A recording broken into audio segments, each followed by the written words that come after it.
Merci. Ah bon? Oh, ah. Bonjour. Bonjour, Jean-Pierre Lecoq, enchanté.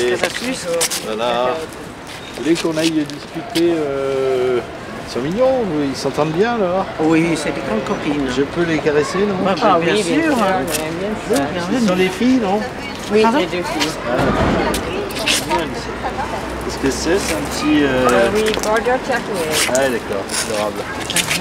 Celle-là, c'est un corneau qui est un rescapé de la Réunion.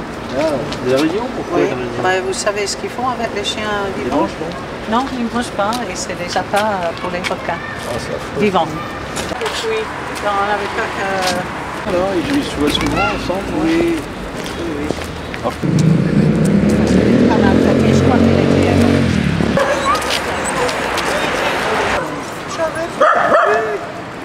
Il y a un grand terre-plein.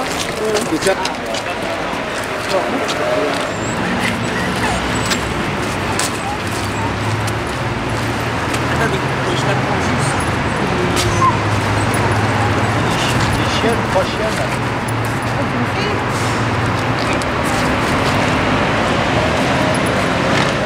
Mes parents ont eu un chien, oui, un teckel, qui était d'ailleurs très particulier, parce qui était très difficile à garder, parce qu'il avait été sans doute séparé de sa maman trop tôt. Depuis, j'ai appris ça, j'ai appris qu'il y avait des choses qu'il ne fallait pas faire. Et c'était la hantise de toute personne munie d'un uniforme venant à la maison. Bonjour. Je crois qu'il y a de nombreux Parisiens et Parisiennes qui ont des animaux de compagnie et qui ont un peu de mal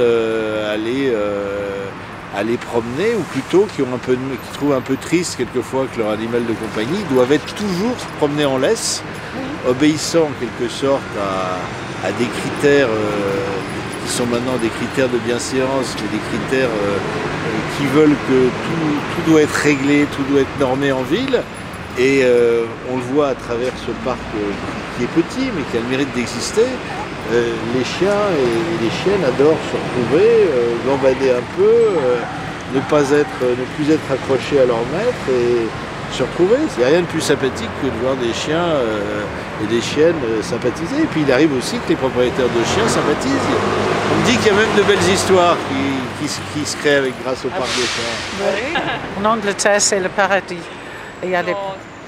Les États-Unis, c'est le paradis. Ah bon, ben d'accord. Pour les chiens, Non, mais pas en Angleterre, à Londres. C'est vrai qu'on a beaucoup plus d'espace vert. Hein. Mais les chiens, il n'est pas question de les mettre en laisse. Hein, à moins que c'est un chien qui n'est pas très obéissant. Sinon, les chiens sont bienvenus. Vous avez un chien?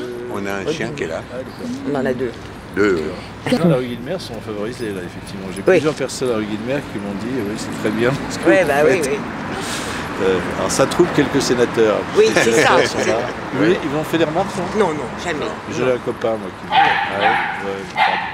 me C'est rare. Puis l'immeuble en face aussi. Là. Oui, il y a une dame qui est pas qui râle. Qui ne doit pas avoir de chien, alors. Non. Mais qui a peut-être un chat.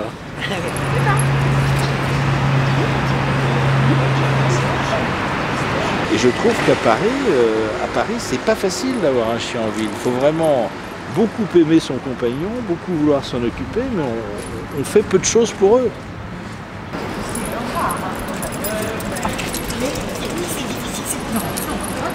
Avoir un animal de compagnie pour une personne qui n'a plus l'âge d'avoir des enfants ou qui a des petits-enfants de façon intérimaire, c'est s'occuper de quelqu'un, c'est la présence de quelqu'un. C'est encore une fois vous forcer à sortir, vous forcer à réfléchir, égayer votre vie, trouver un sens à votre vie. Il faut être gentil avec lui. Oui.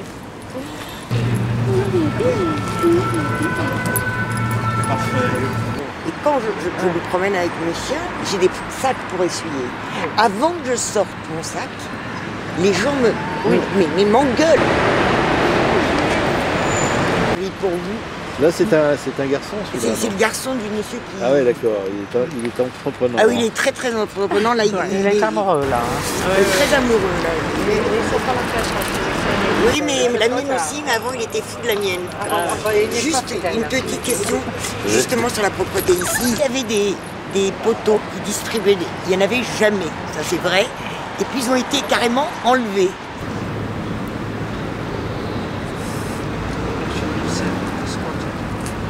Et moi j'en distribue la mairie du Oui, sac. oui, c'est ce qu'on m'a dit. Moi, j'ai aussi des gens qui en viennent en piquer. Oui, alors même au Luxembourg, je râle parce qu'il y a des gens qui en prennent 15, 20, 30. C'est pas citoyen. Ah, oui. Moi je vois beaucoup de gens qui ramassent dans la journée d'ailleurs. D'ailleurs ces dames l'ont dit tout à l'heure, si elles se prennent dans la rue et qu'elles n'ont pas leur petit sac à proximité immédiate, voire à vue immédiate, les réflexions fusent. Après, si vous voulez, il y a toujours des pervers, si je puis dire, des gens qui sortent leur chien à due proportion à 7 h du matin, mais ça, on peut être aussi obligé de sortir son chien à 7 h du matin ou à 24 h, et puis qui à ce moment-là, je dirais, oublie de ramasser. Mais bon, ça c'est très français. Hein. Comme vous le dites très bien, il faut inciter les gens, les propriétaires de chiens à ramasser. Après, je dirais qu'il faut aussi peut-être avoir un peu de gentillesse. Quand vous avez imaginé une vieille dame, par exemple, une très vieille dame, ou un très vieux monsieur, courbé, qui a quand même encore son dernier compagnon et qu'il arrive à le sortir et qui peut pas se pencher complètement, qu'est-ce qu'il fait dans ce cas-là? On va lui coller une amende de 50 €. Bon, moi je crois qu'il faut un peu de tolérance. Si ensuite du bout du pied il va pousser la crotte du chien dans le caniveau, c'est pas un drame. Ah oui. C'est le coquille. J'ai eu beaucoup de témoignages de satisfaction avec ce premier parc et c'est vrai qu'il est d'une dimension modeste et il y a quand même un certain nombre de chiens à Paris et dans le 6e arrondissement. Donc j'ajoute qu'il n'y a pas d'exclusivité là. Les charmantes dames qui viennent de la rive droite, le parc qui sera situé à proximité de la closerie des Lilas, à l'extrémité du 6e, pas loin du 14e, accueillera sans doute des chiens du 14e et peut-être même du 13e qui est tout proche ou du 5e. Donc je crois que ce sont des équipements qui par définition sont des équipements destinés à l'agent canine dans toute sa diversité et sa pluralité.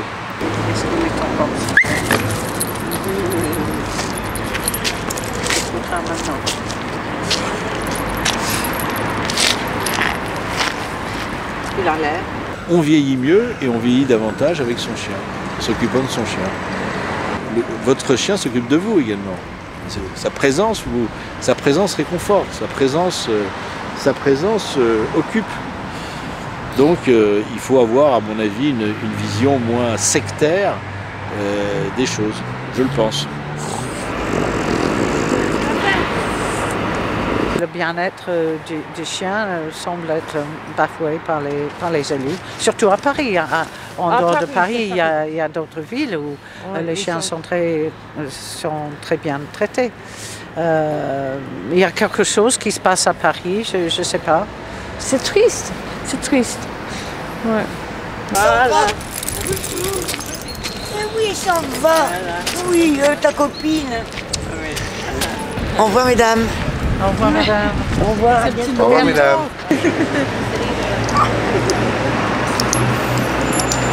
La maire de Paris avait promis en campagne électorale que chaque arrondissement aurait son parc canin. On en est loin. Vous avez réussi. Quels seraient les conseils que vous auriez envie de donner aux autres élus?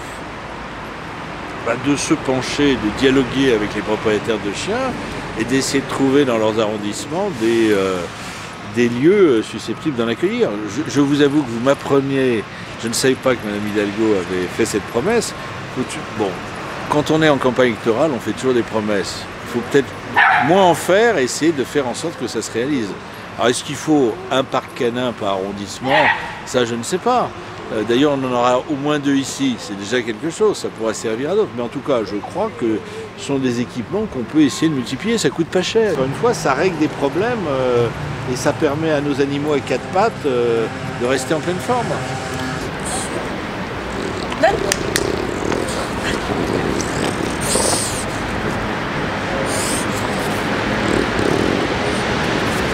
Si les chiens qui utilisent ce canipark pouvaient m'écrire, je suis sûr qu'ils m'écriraient de nombreuses lettres de satisfaction.